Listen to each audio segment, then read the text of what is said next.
It's early morning at a B-29 base in the Marianas. The big bombers are getting ready for a mission, and the men are getting ready. In the essentials, the briefing differs little from others. There's a target, it'll be bombed. They will proceed to this point in space above the Earth, drop their bombs, and return, without ever seeing the target. These are the instructions. The men are ready for the takeoff.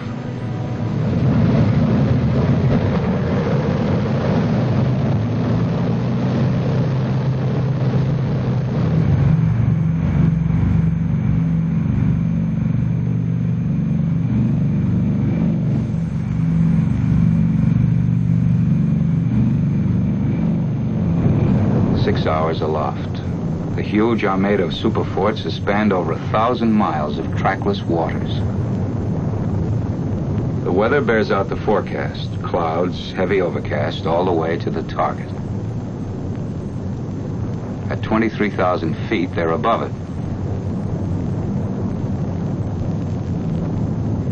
Below and beyond lies the Japanese mainland, and somewhere beyond that, the target. If the enemy took comfort in the thought that the bombardier sees nothing more than this, they were living in a fool's paradise. For at a calculated instant, tons of high explosives, and yes, even the atomic bomb, would be sent away to the target, aimed by the miracle of radar. Before you now is the radar scope, a small circular screen giving X-ray-like vision to the mysterious 11th member of the crew, the radar operator.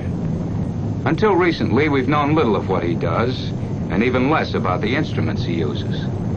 Basically, radar equipment consists of a radio transmitter and receiver. The transmitter sends a radio beam earthward. If it strikes water, the beam is not reflected.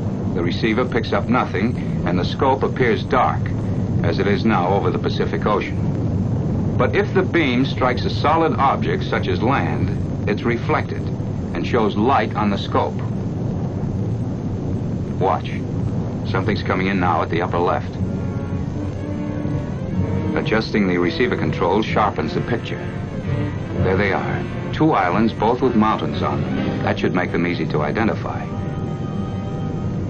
According to the charts, only 2 islands of this shape and contour lie off the southern coast of Honshu. The little one, Kojima, the other, Hachijojima. 2 tiny dots on the face of the globe point the way for a cargo of destruction.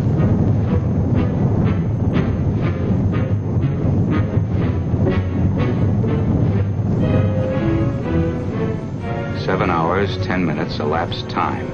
Almost a full day's work for most, but to the crews, a mission less than half sweated out.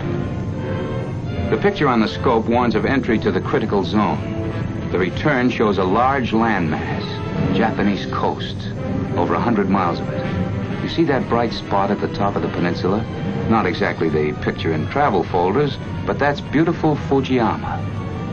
Mount Fuji, nature's wonder, the tourist delight. Now a beacon inviting disaster, a reference point for final calculations. Bombardier, this is radar operator, over. This is Bombardier, go ahead. The wind is from 268 degrees at 138 miles per hour. Ground speed on the bomb run, 394 miles per hour. Data taken from the electronic wonder instruments is converted to precision aiming, pinpoint bombing. 17 degrees right. Radar operator, this is Bombardier, over. Go ahead, Bombardier. The site's set up, we're ready to bomb. The bomb run begins with a turn directly over Fujiyama. When the bright spot that is Fuji touches the black line, the instructions are...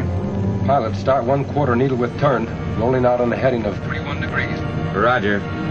Bombardier, open bomb bay doors after turn. Roger.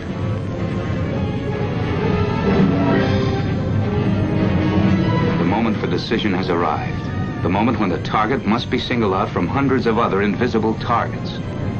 Coastline with a large city. A peninsula jutting out in a bay. The city, Tokyo. This is the general target area. Northwest of Tokyo lies the specific target, the Kyushu Aircraft Factory at Kawago. A flick of the switch isolates the target image. And here it is, one tiny speck of light, the focal point for hundreds of giant bombers, for 1,000 tons of bombs. Pilot, correct 9 degrees right. Roger.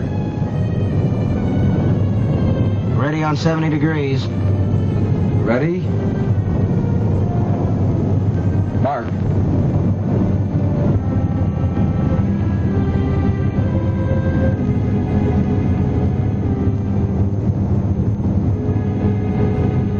Mark.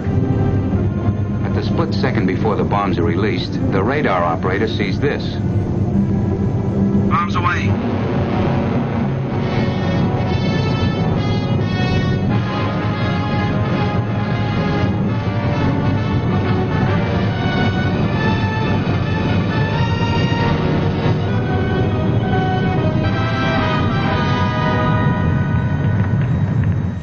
And this is what the Jap sees.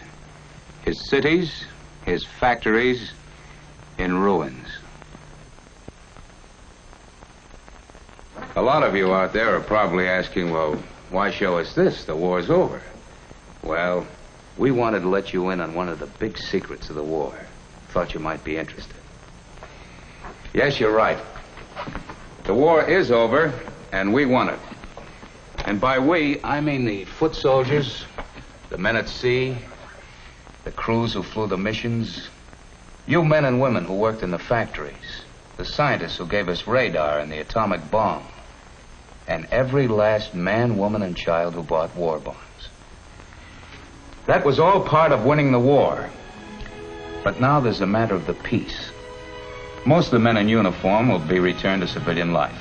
Likewise, factory workers will go back to producing civilian goods. But our scientists must go on perfecting old inventions and developing new ones for the security of our nation at peace. And you who bought bonds in support of the war effort can buy a share in the peace by investing in bonds today. How about it?